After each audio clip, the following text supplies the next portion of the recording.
तो आज पढ़ रहे हैं हम लोग क्लास 10th के बायोलॉजी का सबसे पहला चैप्टर जिसका नाम है लाइफ प्रोसेस जैव प्रक्रम। तो जैव प्रक्रम का अर्थ क्या होता है? देखिए, जैव प्रक्रम हम लोग जीने के लिए जो प्रक्रिया करते हैं वो सभी जैव प्रक्रम होगा। इसका जो अगर परिभाषा एग्जाम में क्वेश्चन आ जाए कि क्या मतलब जैव प्रक्रम किसे कहते हैं, तो बोलेंगे वे सारी क्रियाएं जिससे जीवों का अनुरक्षण होता है। जीवों का क्या होता है? अनुरक्षण होता है। जीवों का अनुरक्षण होता है। वे सारी प्रक्रिया, याद रखेंगे, वे सारी प्रक्रिया जिसके द्वारा जीवों का अनुरक्षण होता है उसे ही जैव प्रक्रम कहते हैं। वे सारी प्रक्रिया जिसके द्वारा जीवों का अनुरक्षण होता है उसे जैव प्रक्रम कहते हैं। रक्षण, पहले सुनिए, रक्षण मतलब क्या होता है? रक्षा। जैव प्रक्रम द्वारा जो है जीवों का रक्षा होता है।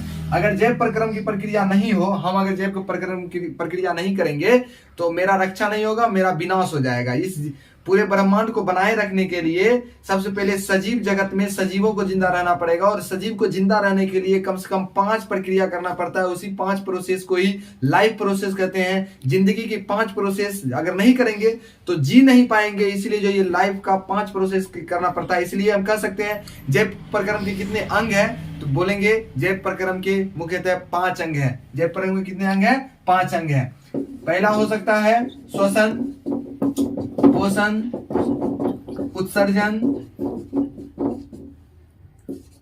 परिवहन और जनन। देखिए, श्वसन का मतलब हम लोग जो सांस की लेने की प्रक्रिया कर रहे हैं।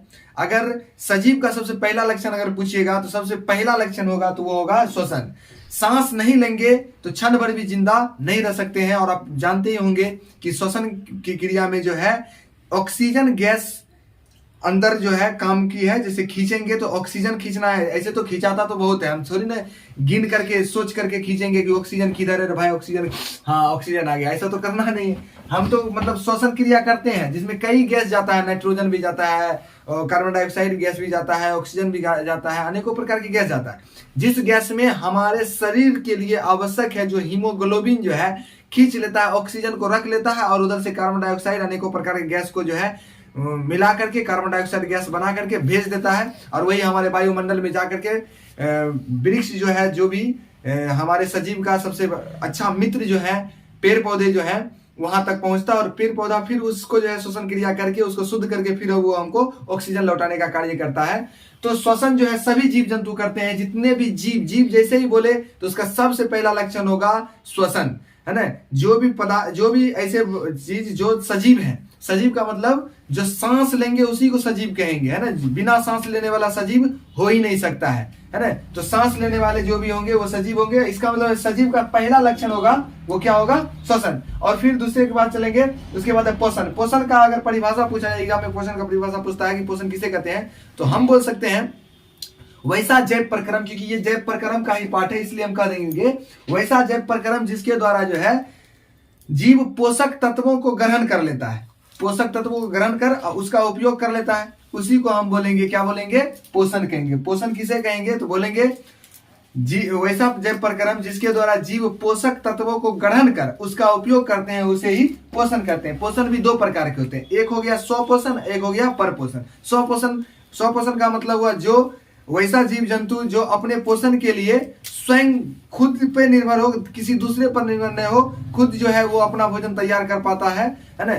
जिस प्रकार में आ जाएगा एक ही पेड़ पौधा, हरे जो पेड़ पौधे होते हैं उसको उत्पादक भी कहा जाता है, जो अपना भोजन स्वयं ही बना लेता है। और वो मुख्यतः 4 चीज की जरूरत पड़ता है। क्वेश्चन एग्जाम में भी रहता है, याद रखेंगे, ध्यान देंगे। क्वेश्चन एग्जाम में रहता है कि प्रकाश संश्लेषण के लिए प्रमुख 4 घटक का नाम बताएं। तो प्रमुख 4 घटक कौन कौन है? तो देखिए, सूर्य का प्रकाश, अगर सूर्य का प्रकाश नहीं रहेगा तो ये प्रकाश संश्लेषण की प्रक्रिया नहीं होगी। उसके बाद पेड़ पौधे में सबसे ज्यादा जरूरत का चीज होता है, उसका नाम है क्लोरोफिल। क्लोरोफिल पौधा में नहीं रहेगा, पौधे के पत्ती जो हरा रंग का होता है क्लोरोफिल के कारण ही होता है। क्लोरोफिल हरा वर्णक है जो पेड़ पौधा को हरा रखने का काम करता है। वो हरा वर्णक अगर नहीं होगा पत्ते में तो वो प्रकाश को खींच ही नहीं पाएगा, और प्रकाश खींचेगा नहीं तो प्रकाश संश्लेषण की प्रक्रिया भी नहीं हो सकता है। इसलिए एग्जाम में क्वेश्चन भी रहते हैं, प्रकाश संश्लेषी अंगक किसे कहते हैं? तो किसको कहेंगे हम लोग? प्रकाश संश्लेषी अंगक कहेंगे क्लोरोफिल को। एग्जाम में ये क्वेश्चन रहते हैं कि प्रकाश संश्लेषी अंगक क्लोरोफिल को ही क्यों कहते हैं?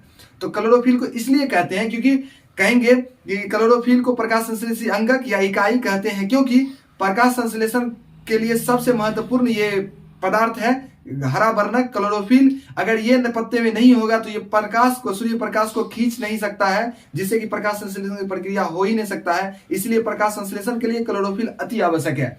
और इसके लिए प्रयोग भी एग्जाम में क्वेश्चन आते हैं, 5 नंबर जो क्वेश्चन रहते हैं उसमें यह रहता है कि एक प्रयोग द्वारा दर्शाइए कि पेड़ पौधे में प्रकाश संश्लेषण के लिए क्लोरोफिल क्यों आवश्यक है। तो उसके लिए एक अलग टॉपिक आपको बनाएंगे और पूरी तरीके से विस्तार में बताएंगे। तो जो अभी हम 2 बताए हैं, सूर्य प्रकाश, प्रकाश संश्लेषण के लिए 4 चीज की जरूरत होती है। सूर्य, पहला हो जाएगा सूर्य प्रकाश, दूसरा हो जाएगा क्लोरोफिल, तीसरा हो जाएगा जल और कार्बन डाइऑक्साइड गैस। गैस में एक याद रखेंगे कार्बन डाइऑक्साइड। कुल मिलाकर के 4 घटक जरूरी है प्रकाश संश्लेषण के लिए। तो पोषण का कितने प्रकार होंगे? 2 प्रकार। पोषण के 2 प्रकार कौन? स्वपोषण और परपोषण। स्वपोषण कौन करते हैं? हम लोग स्वपोषण नहीं करते, हम लोग आश्रित है पेड़ पौधे पे। पेड़ पौधा अगर उत्पादन करना छोड़ देगा तो हम लोग नहीं जी पाएंगे, हम फिर क्या खाएंगे? सोचिए, अभी तक आप सोचिए कि हम क्या खा रहे हैं, वही चीज खा रहे हैं जो हमको जानवर दे रहा है और नहीं तो पेड़ पौधा दे रहा है। इसके सिवा और क्या चीज है जो हम लोग खा रहे हैं, है ना? आप सोच के देखिए, मात्र 2 चीज पे हम लोग निर्भर हैं और वो है एक पेड़ पौधा और एक है जानवर। इसका मतलब हम किसी न किसी पर निर्भर है। इसलिए इसका मतलब ये हो गया कि हम स्वपोषी नहीं है, हम लोग स्वपोषण की प्रक्रिया नहीं करते। फिर देखिएगा ये है उत्सर्जन। देखिए, हम लोग जो खाएंगे तो खाने के बाद जो है हमारे शरीर से कुछ ऐसे पदार्थ है जो निकलते रहता है। अब मान लीजिए खाएंगे तो मुंह में खाएंगे तो पेट में जाएगा, पेट में सब दिन रखले रहेंगे, है ना? उसको भी जो अपशिष्ट पदार्थ होगा जो शरीर से बाहर, उसको निकालना जरूरी है। पानी भी पीते तो उसमें भी जो अपशिष्ट पदार्थ बनते हैं जिसका उपयोग हमारा शरीर नहीं करता, उसको क्या करता है? बाहर फेंक देता है। तो वो हो जाएगा उत्सर्जन। बोलेंगे वैसा जैव प्रक्रम जिसके द्वारा जो अपशिष्ट पदार्थ होंगे उसे अनेकों कोशिकाओं से शरीर के बाहर हटा देता है, उसे प्रक्रिया को क्या कहेंगे?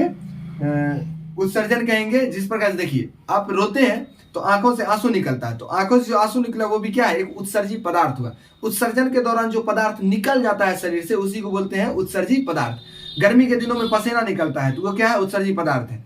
हम लोग जो है पेशाब पैखाना करते हैं तो वो भी जो है हमारे शरीर से निकल रहा है तो वो क्या है?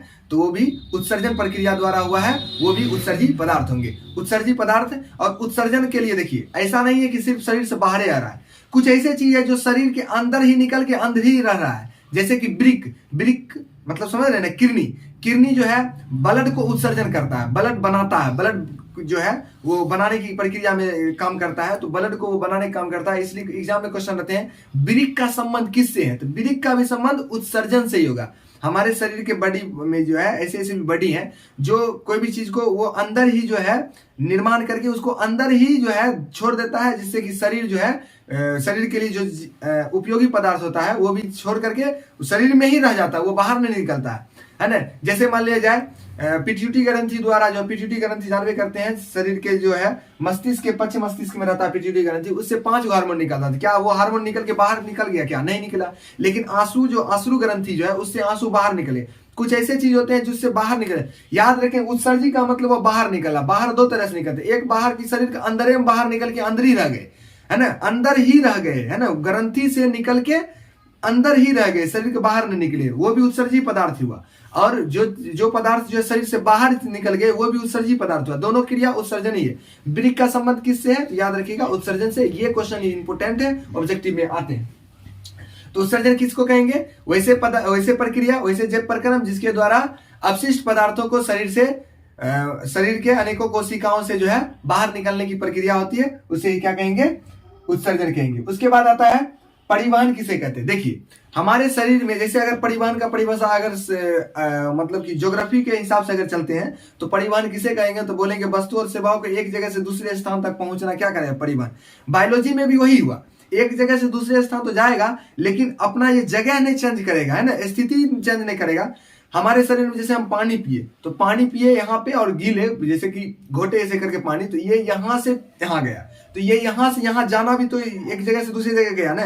हमारे शरीर में, हमारे शरीर के लिए जो जरूरी की चीज है, जैसे ऑक्सीजन का भी परिवहन होता है। हम लोग सांस लिए, उसके बाद ये अंदर गया, तो अंदर गया फेफड़ा में गया, फेफड़ा के पास फिर जाकर के हृदय में गया, है ना? उधर से जो है ब्लड आया, हृदय में मिलकर के ब्लड ऑक्सीकृत हुआ, वो जाके पूरे शरीर में मिल गया, तो ऑक्सीजन देखिए पूरे शरीर में गया। फिर वहां से जो है कार्बन डाइऑक्साइड अनेकों अनेकों जहां पर कार्बन डाइऑक्साइड बना वो सब खींच करके फिर यहाँ आया और हम लोग फिर सांस को छोड़े। ये जो प्रक्रिया हुआ क्या हुआ? परिवहन की प्रक्रिया हुआ। हम लोग के शरीर में ब्लड कहाँ बनता है? किडनी में बनता है। अभी किडनी में तो डायरेक्ट ब्लड रखा तो नहीं रहेगा, वो वहां से फिर जो है शिरा द्वारा जो है फिर कहाँ आता है? हृदय में आता है, फिर हृदय पंप करता है, पूरे शरीर में जाता है, तो यही रहता है। अब आता है जनन। देखिए अगर आप शोषण नहीं कीजिएगा तो मर जाइएगा, खत्म हो जाइएगा, आपका अस्तित्व खत्म हो जाएगा। पोषण नहीं कीजिएगा तब पर भी आप खत्म हो जाएगा, उत्सर्जन नहीं होगा तब पर भी खत्म हो जाइएगा, परिवहन नहीं होगा तब पर भी खत्म। ये चार चीज जो है अगर नहीं होगा तो इससे डायरेक्ट इसका एक ही मतलब ऑफर है, ये सभी नहीं करेंगे, कोई भी एक चीज नहीं करेंगे तो एक ही ऑफर है, मृत्यु। लेकिन जनन नहीं करेंगे तो मृत्यु नहीं हो गई हमारी, है ना। जनन क्या है? तो जनन एक ऐसा जैव प्रक्रम है जिसके द्वारा जीव अपने ही समान एक दूसरे संतति मतलब बच्चे को जन्म देता है। अगर दुनिया के जितने भी सजीव हैं अगर जनन की प्रक्रिया नहीं करे, जनन का मतलब क्या? बच्चे को जन्म देना। बच्चे के जन्म देने की प्रक्रिया अगर नहीं करे तो क्या होगा? एक दिन ये दुनिया में सजीव नाम का चीज रह जाएगा, तो केवल रह जाएगा पेड़ पौधा, और पेड़ पौधा भी तो जनन करता है, अगर वो भी जो छोड़ दे, है ना, तो एक दिन ये पूरा विनाश हो जाएगा और ये पृथ्वी का अस्तित्व नहीं रहेगा। तो इस अस्तित्व को बनाए रखने के लिए जनन प्रक्रिया जरूरी है। दो प्रकार के होते हैं। हम लोग क्या करेंगे, अगला दिन आप लोग जो वीडियो बनाएंगे, जैसे मान लीजिए शोषण पर यदि बनाए तो शोषण का एकदम विस्तार से, शोषण भी दो प्रकार के होते हैं, वायवीय शोषण और अवायवीय शोषण, ये दोनों में अंतर भी एग्जाम में आता है। उसके बाद पोषण का भी दो प्रकार बता दिए, स्वपोषण परपोषण, इसका भी विस्तार से बताएंगे। उसके बाद उत्सर्जन हुआ, उत्सर्जन में बहुत ज्यादा टॉपिक हम लोग को पढ़ना पड़ेगा, उत्सर्जन में परिवहन का भी बहुत ज्यादा टॉपिक पढ़ना है। उसके बाद जनन का दो प्रकार होता है, इस दोनों में किस कैसे कैसे जनन होता है, जनन की प्रक्रिया कैसे होती है, ये दोनों में क्या अंतर है, मतलब लैंगिक जनन किसको कहते हैं, लैंगिक जनन किसे कहते हैं, इसकी दोनों में क्या प्रक्रिया है, ये दोनों में जो है क्या अंतर है, इस सभी को हम अगले वीडियो में देखेंगे। तो इसी तरह आप लोग जो है इस तरह के वीडियो को आप लोग देखने की अभी कोशिश करें, सभी स्टूडेंट के लिए बहुत जरूरी है। आपने ये वीडियो देखा, इस वीडियो देखने और इस चैनल को सपोर्ट करने के लिए आपको बहुत बहुत धन्यवाद।